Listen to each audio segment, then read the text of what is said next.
എങ്ങനെയാണ് വൈകാരിക പ്രശ്നങ്ങളും പെരുമാറ്റ പ്രശ്നങ്ങളും പഠന പിന്നോക്കാവസ്ഥയെ ബാധിക്കുന്നത് എന്നാണ് ഇന്നത്തെ വീഡിയോയിൽ നമ്മൾ ഡിസ്കസ് ചെയ്യാൻ പോകുന്നത്.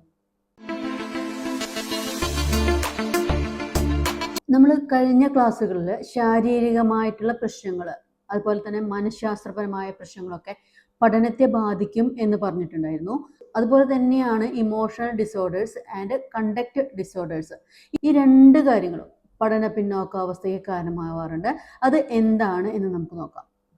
ഇമോഷണൽ ഡിസോർഡേഴ്സിനെ കുറിച്ച് നമ്മൾ നോക്കുകയാണെങ്കിൽ കുട്ടികൾക്ക് അമിതമായിട്ടുണ്ട് ആങ്സൈറ്റി ഉണ്ടായിരിക്കും. പക്ഷെ എന്ത് പ്രശ്നങ്ങൾ ഉണ്ടായിക്കഴിഞ്ഞാലും അത് പുറത്ത് പറയാതെ ഉള്ളിൽ ഒതുക്കാനുള്ള ഒരു ടെൻഡൻസി ആയിരിക്കും അവർക്ക് ഉണ്ടായിരിക്കുക. പലപ്പോഴും അമിതമായിട്ടുള്ള ദുഃഖം, ഇടപെടുന്ന കാര്യങ്ങളിലൊക്കെ ഇങ്ങനെ പുറകിലോട്ട് നിൽക്കാനുള്ള ഒരു ടെൻഡൻസി, ഒരിക്കലും അവർ മുന്നോട്ട് വന്ന ഒരു കാര്യങ്ങൾ ചെയ്യാൻ നിൽക്കില്ല. എപ്പോഴും ഒരടി പിന്നോക്കം നിന്നിട്ടായിരിക്കും അവർ പല കാര്യങ്ങളും ചെയ്യുന്നുണ്ടായിരിക്കുക. എപ്പോഴും ഭയമായിരിക്കും അവരുടെ കൂടപ്പിറപ്പ്. എപ്പോഴും ഭയം ഉണ്ടാവും, ആങ്സൈറ്റി ഉണ്ടായിരിക്കും, സ്ട്രെസ് ഉണ്ടായിരിക്കും, ടെൻഷൻ ഉണ്ടായിരിക്കും. അവർക്കും പേടിയോടെ അല്ലെങ്കിൽ ആശങ്കയോടെ ഒക്കെ ആയിരിക്കും കുട്ടികൾ എല്ലാ കാര്യത്തിലും ഇടപെടുന്നുണ്ടായിരിക്കുക. മറ്റുള്ളവരോട് സംസാരിക്കുമ്പോഴും മറ്റുള്ളവരോടൊപ്പം ഇരിക്കുമ്പോഴും കളിക്കുമ്പോഴും എന്തും, അതായത് സൊസൈറ്റിയിൽ നിന്ന് എപ്പോഴും അകന്ന് നിൽക്കാനുള്ള ഒരു ടെൻഡൻസി കുട്ടികൾക്ക് ഉണ്ടായിരിക്കും. ഇമോഷണൽ ഡിസോർഡേഴ്സ് ഉള്ളവർക്ക് അത് സൊസൈറ്റിയിൽ നിന്ന് മാത്രമല്ല, നമ്മുടെ ഏറ്റവും അടുത്തുള്ള ആൾക്കാരിൽ നിന്ന് പോലും ഒന്ന് മാറി. അപ്പോൾ നമ്മൾ വിചാരിക്കുന്ന ഇൻട്രോവേർട്ട് ആയിരിക്കും എന്നുള്ളതാണ്.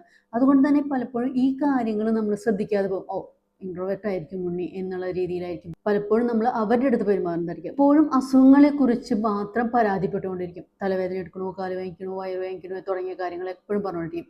എന്തെങ്കിലും ഒരു കാര്യം അവർക്ക് ചെയ്യാൻ പറ്റാത്ത അല്ലെങ്കിൽ അവർക്ക് ചെയ്യാൻ പറ്റില്ല എന്ന് അവർ വിശ്വസിക്കുന്ന മാനസിക സമ്മർദ്ദം ഉണ്ടാക്കുന്ന അല്ലെങ്കിൽ ടെൻഷൻ കൊടുക്കുന്ന കാര്യങ്ങളെ കുറിച്ച് അവരുടെ അടുത്ത് പറയുകയാണെങ്കിൽ ഒരു ഭയങ്കരമായിട്ട് ഡിസ്റ്റർബ്ഡ് ആവണ കാണാം. അവർക്ക് ടെൻഷൻ ഉണ്ടാക്കുന്ന രീതിയിലുള്ള ഒരു പ്രവർത്തനം നമ്മുടെ കയ്യിൽ നിന്ന് ഉണ്ടായി കഴിഞ്ഞു കഴിഞ്ഞാൽ ഉടനെ അതിനെ അവർ ഭയങ്കരമായിട്ട് റിയാക്ട് ചെയ്യും.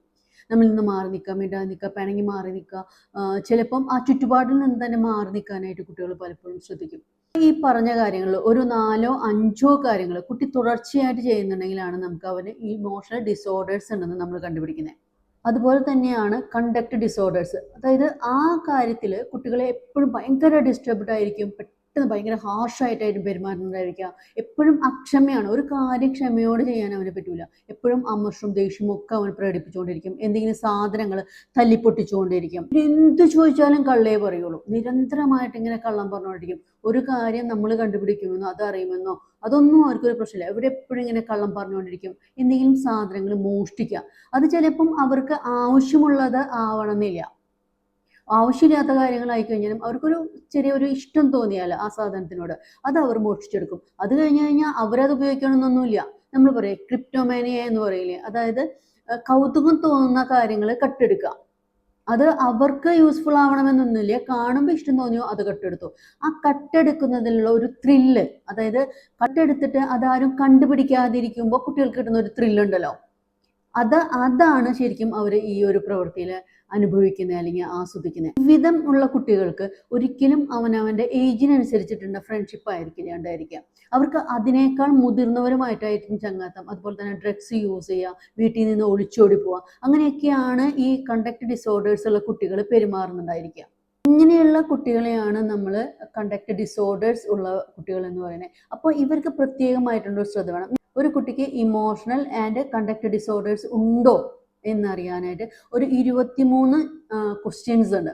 അത് ഞാൻ പറഞ്ഞുതരാം, ഒന്ന് നോട്ട് ചെയ്ത് വെക്കുക. അത് നമുക്ക് ഒരു കുട്ടിക്ക് കണ്ടക്ട് ഡിസോർഡേഴ്സോ അല്ലെങ്കിൽ ഇമോഷണൽ ഡിസോർഡേഴ്സോ ഉണ്ടെന്നറിയാം. സ്വസ്ഥനാണോ എന്നുള്ളതാണ്. അതായത് ക്ലാസ്സിൽ ചുമ്മാ ഇരിക്കാതെ എപ്പോഴും ഇങ്ങനെ ഓടി നടക്കുന്ന ഒരു പ്രകൃതമാണോ അവന് എന്നുള്ളത് നമ്മൾ ശ്രദ്ധിക്കണം. 2, വീട്ടിൽ നിന്ന് പുറപ്പെട്ട് സ്കൂളിൽ എത്താതിരിക്കുക.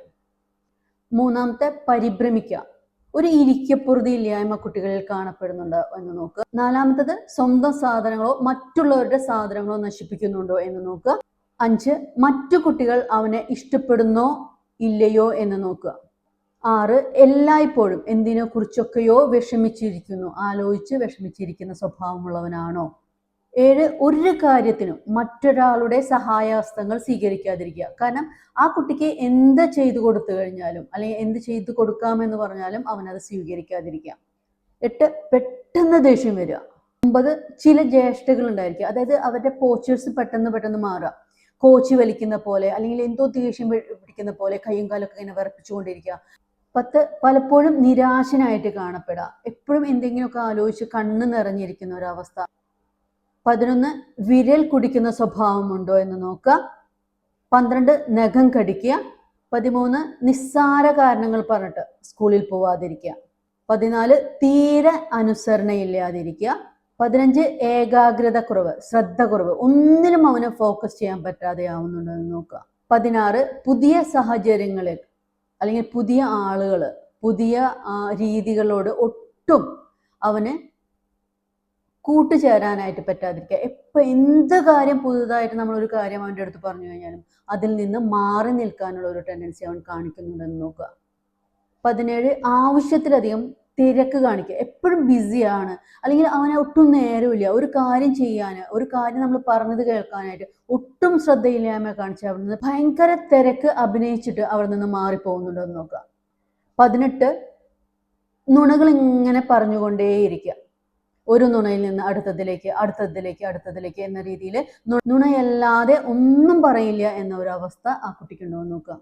19 എപ്പോൾ അവനെ കണ്ടാലും മുഷിഞ്ഞ വസ്ത്രധാരണ രീതിയായിരിക്കും അവനുണ്ടാവുക. അത് എങ്ങനെ അലക്കി തേച്ച് വീട്ടിൽ നിന്ന് കൊടുത്തു വിട്ട് കഴിഞ്ഞാലും ഒരു 10-15 മിനിറ്റ് കഴിഞ്ഞ് കഴിഞ്ഞാൽ വസ്ത്രവും അവനും തന്നെ മുഷിഞ്ഞിരിക്കുന്ന ഒരു അവസ്ഥയുണ്ടോ, അതായത് ക്ലീൻ ആയിട്ട് ഇരിക്കുന്നതിൽ ഒരു ശ്രദ്ധയില്ലാതിരിക്കുക.